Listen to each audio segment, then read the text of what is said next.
mga guys, good morning everyone. Good morning sa inyo lahat. Mga guys, ito almusal ko.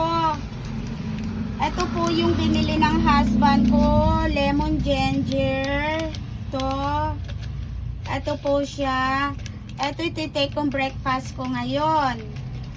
At bumili ako ng pansit, pansit, at saka etong mga pandesal. Ito naman ang ilalagay kong palaman, Eden. Ayan. Ito ngayon ang iti-take kong breakfast. Kayo po, kumain na po ba kayo dyan mga guys?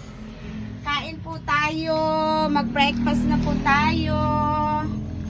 Lalagyan ko na ng mainit na water, yung lemon ginger. Kain na po tayo. Let's eat po ng pandesal.